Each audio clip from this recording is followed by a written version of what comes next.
En dit is de Prinsengarde en die gaan altijd vooraf aan de prinses. Het is, jongens, Suus, daarmee dat de prins in aantocht is. Ik zie ook nog een aantal jongdames tussen staan. En ze schmiet de babbeltjes uit en kondigen aan dat stadsprins Tom Jansen, Tom de Eerste, de markt op gaat komen. Dat betekent dat de lui onrustig waren. Ook hier op de tribune, bij ons op de commentaarpositie, gaat iedereen rechtop staan.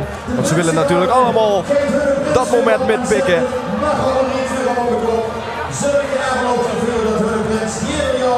Deze wagen is ieder jaar hetzelfde. De Prinsengarde die gaat dus altijd met en die gebruiken ieder jaar deze wagen. Dat zal toch wel eens af en toe gaat biegeverfd moeten worden, want dat wordt natuurlijk een bleken. Als er een slijtage inderdaad plaatsvindt, dan moet even midden in de kwast het weggewerkt worden. Maar... Voor de rest hebben ze het goed in orde.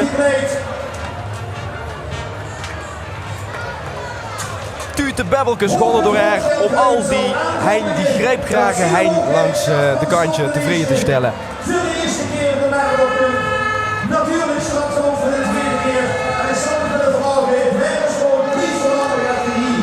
En sterk dadelijk de Marokko voor de andere kant. En dan komt het moment langzaam dichterbij dat er de markt op gaat komen. Zus je hem al ben? Nee, ik kijk de putschrood in, maar ik zie nog niks. Dus we genieten nog van deze fantastische beelden. De bontje kroon hier op de markt, maar wel een fantastische bontje kroon. Opgevrolijkt door het Sunke en hier is het Sunke van de Marotte 2011. Dit is de stadsprins Tom Jansen. En de man die echt die afgelopen, ik ken hem al wat langer, vanwege Fortuna, maar de afgelopen maanden heb ik hem alleen maar zien lachen. Op beelden van Marotte TV, op beelden van de lokale omroep, op foto's in de gezet. De man, dat is een en al stralende glimlach. Ik heb hem gevraagd om de patch 3 keer af te doen. Als er het niet onthouden heeft, dan kan ik er niks meer aan doen. Ik bedoel, hij zegt, ik ga dat doen, maar als er het vergeet, dan noem hem niet kwalijk. Wat is er van de jong? Tom Jansen. Hij is natuurlijk bij Fortuna werkzaam. Dat is zijn clubje. Dat drinkt gewoon goed in alles wat hij met de vastelovend. Hij is commercieel manager daar. Hij zorgt dat de centen binnenkomen. En bij wet heeft er nog wat aan de striekstek hangen.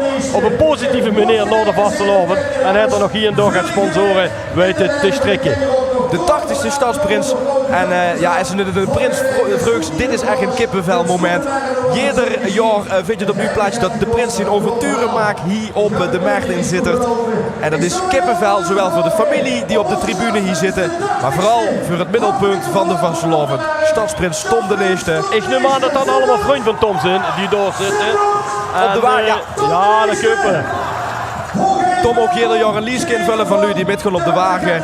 En ik denk dat hij dat erg fijn vindt om met te mogen gaan en met Tom de vastelovend mogen metbeleven. We gaan langzaam afsluiten, Tom. De traditie is om geen babbeltjes te gooien door de prins, maar appelsine. Appelsine waren altijd goed gesmeten. Op dinsdag hebben we zien zitten de appelsineschmied. Dat is in het leven geroepen om de jeugd het vitamine te geven na al die dagen van frit en zoervlees. En ook prins Tom de Schmidt appelsine naar alle lui langs de kantje. Nou, je hebt het gezien. Kwaliteit is onze traditie, zeggen de Marotten. Daarom zijn deelnemers en organisatie het aan zichzelf en aan het publiek verplicht om dit geweldige showspel zo goed mogelijk en met zo weinig mogelijk onderbrekingen op de bühne te brengen. Tom Jansen, daar zijn ze in geslaagd, hè?